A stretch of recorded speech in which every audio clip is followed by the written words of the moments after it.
లోక్సత్తా పేరు చెప్పగానే అంటే లోక్సత్తా రాజకీయ పార్టీగా ఇక మనుగడ సాధించలేదు, రాజకీయ పార్టీగా దీనిని నేను అంటే డిస్బ్యాండ్ చేస్తున్నాను అని జయప్రకాష్ గారు ప్రకటించిన తర్వాత అంటే దీన్ని ఒక రాజకీయ పార్టీగా దీనిని ఆదరించకపోవటం ప్రజల తప్పు అన్నారు తప్ప జయప్రకాష్ గారు తప్పు అనేటువంటిది ఎక్కడ రాలేదు కదా. ఎవరన్నారు?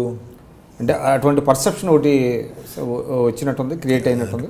పత్రికల్లో రాయటం అయితే చాలా మంచి నిర్ణయం తీసుకున్నట్టు రాశారు. సరే, మన పత్రికలు మనకు తెలుసు, ఏదో పార్టీలు కొమ్ము కాసే పత్రికలు ఉన్న మెజారిటీ పత్రికలు చాలా గొప్ప నిర్ణయం తీసుకున్నారు అన్నట్టుగా, చాలా పెద్ద పెద్ద నాయకులు కూడా గొప్ప నిర్ణయం తీసుకున్నట్టుగా మాట్లాడారు. మాకు పర్సనల్గా అయితే మేము ఆయనతో లేకపోయినా కూడా ఆ నిర్ణయం మాకు నచ్చలా. అసలు ఎన్నికల్లో పోటీ చేయమన్నది రాజకీయ పార్టీకి కరెక్ట్ నిర్ణయం కాదన్నది. ప్రజల్ని తప్పు పట్టడం అంటే ఆయన జయప్రకాష్ గారు చెప్పేది ఓ 10-15% మంది మాతో ఉన్నామన్న భరోసా కలిగితే అప్పుడు చేయటంలో ఉపయోగం ఉంది, లేకపోతే లేదనేది ఆయన చెప్తా ఉన్నారు. నా దృష్టిలో నేనైతే అది కూడా కరెక్ట్ కాదనుకుంటా ఉన్నాను. అంటే ఆయన గెలిపించారు, హైదరాబాద్ లాంటి నగరంలో ఒక 7-8% ఓట్లు ప్రజలు ఇచ్చారు. ఆ మేరకే మా నిర్మాణం ఉంది, మా నాయకత్వం ఆ మేరకే కనపడింది. అలాగే ఆ 5 ఏళ్లలో 2009 నుంచి 2014 మధ్య అసలు మా వాయిస్ పెద్దగా జనంలోకి వెళ్ళాలి. కాబట్టి ఇంకా నిర్మాణం ఇప్పుడు ఓపిక. పార్టీ అనేది ఏ ఒక్కళ్ళ వ్యక్తి జయప్రకాష్ గారు కటారు లేకపోతే వర్మ గారు ఒకళ్ళు ఇద్దరు కాదు, అది కంటిన్యూస్ ప్రాసెస్. సో ఆ ప్రాసెస్లో దాన్ని నిర్మాణం చేసుకుంటూ దానికి ఒక వరవడి ఆ పార్టీకి ఒక లైన్ కనుక మనం క్రియేట్ చేయగలిగితే భవిష్యత్ తరాల కన్నా ఉపయోగపడేది ఆ ప్లాట్ఫామ్.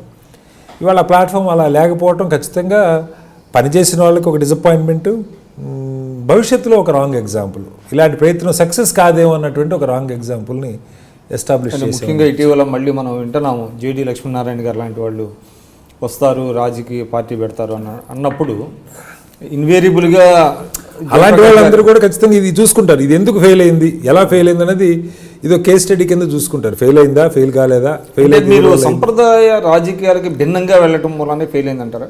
కాదండి, లోక్సత్తా ఖచ్చితంగా సంప్రదాయ రాజకీయాలకు భిన్నంగానే వెళ్ళాలనే బయలుదేరాం. దానివల్ల ఫెయిల్ అయ్యాను.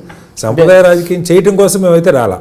ఖచ్చితంగా ఇప్పుడు ఓటు డబ్బుతో కొనటము, లేకపోతే సారా పోయించటము, కులాలు మతాలు రెచ్చగొట్టడము, దానివల్ల రాజకీయం అనుకొని ఆయన రాలేదు, మేము ఎవరూ రాలేదు. ఖచ్చితంగా ఒక నూతన ఒరవడి, మంచి రాజకీయం, ప్రజలకి మంచి చెప్పి, మంచి ఎజెండా చెప్పి, పరిష్కారాలు చెప్పి, వాటికి అతీతంగా గెలుపులు. ఇప్పుడున్న ఈ సారా పార్టీలు అనేవాళ్ళం, మేము అప్పట్లో సాంప్రదాయ రాజకీయాలు సారా పార్టీలు అనేవాళ్ళం. సో దానికి భిన్నంగా సాంప్రదాయ రాజకీయాలు చేసే పార్టీలు సారా పార్టీలు అనేవాళ్ళం. కాబట్టి దానికి భిన్నమైనటువంటి ఒక రాజకీయ సంస్కృతిని అలవాటు చేయాలి, ప్రత్యామ్నాయంగా ఎదగాలనే వచ్చాం. కాబట్టి దాని విషయంలో దాని కారణంగా ఓడిపోయింది జయప్రకాష్. అంటే ఇప్పుడు మీరు రాజకీయాల్లో ఉన్నట్టా లేనట్టా? నేను ప్రస్తుతం ఒక రాజకీయ పార్టీలు అయితే లేను. మేమందరం బయటకు వచ్చిన తర్వాత మేము ఒక ఉద్యమం స్టార్ట్ చేసుకున్నాం, ఒక స్వచ్ఛంద సంస్థగా వర్మ గారు నేను, మేమంతా మన రాజ్యం అని చెప్పి ఒక సామాజిక రాజకీయ ఉద్యమం వేదిక స్టార్ట్ చేసుకున్నాం. సరే, మాతో దాదాపు అందరం 20 ఏళ్ళు పనిచేసిన వాళ్ళం, 18, 19, 20 ఏళ్ళు పనిచేసిన వాళ్ళు. కొంతమంది అయితే 2006 నుంచి 1996 నుంచి 2016 దాకా 20 ఏళ్ళు పూర్తిగా పనిచేసిన వాళ్ళు. సరే, ఎవరి వ్యక్తిగత ఇబ్బందులు అంటే మీరు అక్కడి నుంచి లోక్సత్తా అనుభవాల తర్వాత బయటకు వచ్చిన తర్వాత మళ్ళీ ఒక స్వచ్ఛంద సంస్థ లాంటిది ఏర్పాటు చేశారు. అంటే మీ స్పిరిట్ ఇంకా స్టిల్ ఈజ్ లైక్ ఖచ్చితంగా సమాజానికి ఒక పని చేయాలి. ఫలితం వస్తుందా లేదా ఎవరు చెప్పలేరండి. ఏ పని చేసినా ఫలితం ఆ క్రమంలో మనం పనిచేసామా లేదన్నది ఆయన చెప్పింది కూడా మాకు అదే. ఆ క్రమంలో మనం పనిచేసామా, మనం చేయకూడనిది చేయకపోతే బాధపడాలి తప్ప చేయాల్సింది చేయకపోతే ఖచ్చితంగా బాధపడాల్సిందే. మనం చేయగలిగిన మార్పుకి మనం ప్రయత్నం చేయకపోతే మాత్రం మనం సమాజానికి వివరణ ఇవ్వాల్సినటువంటి పరిస్థితి. మేము ఆ ప్రయత్నం 20 ఏళ్ళ పాటు చేసాం, మళ్ళీ చేస్తాం.